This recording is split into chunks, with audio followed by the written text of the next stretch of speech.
ఇవాటి వరకు దాదాపు 40 సంవత్సరాల పైబడి పాలించిన పార్టీ కాంగ్రెస్ పార్టీ.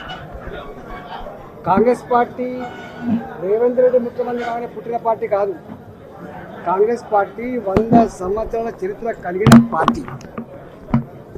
ఇక్కడ ఆనాడే కాంగ్రెస్ పార్టీ అధికారంలో ఉన్ననాడు 30 ఏళ్ల క్రితం 40 ఏళ్ల క్రితం చెరువులలో పట్టాభూములు ఉంటాయి. చెరువులలో ఉండే పట్టాభూములు అవి ఎఫ్టీఎల్ కావచ్చు. వాటికి పేదలకు పట్టాలు ఇచ్చి ఇల్లు కట్టించిండ్రు, వాటికి పర్మిషన్లు ఇచ్చి లేఅవుట్ చేసుకొని ఇచ్చిండ్రు. ఇవాళ అలాంటి లేఅవుట్లు అలాంటి పట్టాలు ఇచ్చిన పేదల ఇల్లు ఇవాళ ఎఫ్టీఎల్లో ఉన్నాయి, వీటి కూల్చేస్తామని చెప్పి భయపెడుతున్నట్టుగా ఇంతకుముందు సాహెబ్నగర్ గ్రామ ప్రజలు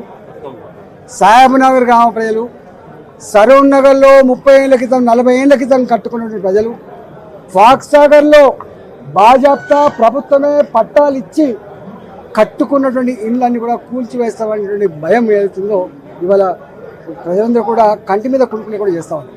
నేను అంటా ఉన్నా, హైడ్రా గురించి నీ అక్రమాల చిట్టాల గురించి నీ దందాల గురించి నేను మాట్లాడుతున్నాను, కానీ సామాన్య ప్రజల్ని వేధించే భయభ్రాంతులకు గురి చేసేటువంటి పద్ధతులలో మీరు ఆలోచన చేస్తుందా రేవంత్ రెడ్డి అని చెప్పి అడుగుతా ఉన్నా.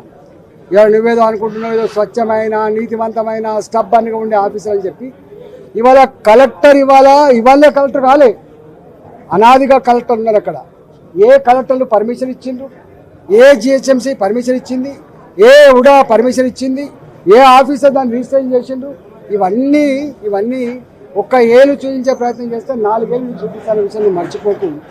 ఆనాడు కూడా టీఆర్ఎస్ పార్టీ ప్రభుత్వం ఏర్పడిన నాడు అయ్యప్ప సొసైటీలో ఇట్లా ఇల్లు కూల్చేసే ప్రయత్నం చేసిండ్రు, 4 రోజులకి తూకం ముడిచిండ్రు.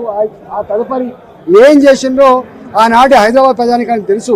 ఇవాళ మీరు కూడా ప్రజల సమస్యలు పరిష్కరించే దమ్ము లేక, వాటి మీద చర్చించేటువంటి వెసులుబాటు లేక ఇవాళ ప్రజలు డైవర్ట్ చేయడం కోసం ఇదొకటి ఎత్తుకున్నావు. దీని మీద తప్పకుండా ప్రజలు ఆలోచన చేస్తూ ఉన్నారు. నేను ఒకటే కోరుతున్నా, నీకు నిజంగా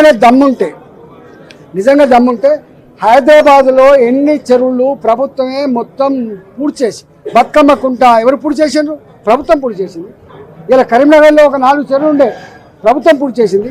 ప్రభుత్వం పూర్తి చేసిన చెరువులన్నీ ఇవాళ ప్రభుత్వమే ఈ ఎఫ్టీఎల్ జాగాలలో పర్మిషన్ ఇచ్చి నేను శ్వేతపత్రం విడుదల చేయాలి, దానికి ఒక పద్ధతి పెట్టాలి తప్ప రాత్రి పోయి దొంగల్లాగా మిషన్లు పెట్టి కూలగొట్టే, సామాన్యులు కూలగొట్టే పద్ధతి మంచిగా. కూలగొట్టు, నువ్వు పెద్దలే కూలగొడుతున్నావు, సంతోషం. ఇంకా పెద్దలు అనేక మంది ఉన్నారు, కూలగొట్టు, సంతోషం. కానీ సామాన్యులు మాత్రం ఇట్లాంటి ఇబ్బంది పెడితే మంచిది కాదు. ఇవాళ దీని మీద భారతీయ జనతా పార్టీ ఇప్పటికే చెప్పింది. ఇవాళ ప్రతి దానికి ఓ సిస్టమ్ ఉంటుంది, ఓ చట్టం ఉంటుంది. చట్టాన్ని పక్కకు పెట్టి, సిస్టాన్ని పక్కకు పెట్టి, తాత జాగీర్ లాగా ఇవాళ హీరో అన్నట్టుగా, ఈ పార్టీ ఇప్పుడే పుట్టినట్టుగా, ధర్మం కోసమే ఉన్నట్టుగా, అక్రమాలన్నీ కూడా ఆపుతున్నట్టుగా ఇవాళ పోజు పెట్టే పద్ధతి మాత్రం మంచిగా లేదని చెప్పి నేను దీన్ని తీవ్రంగా హెచ్చరిస్తాను.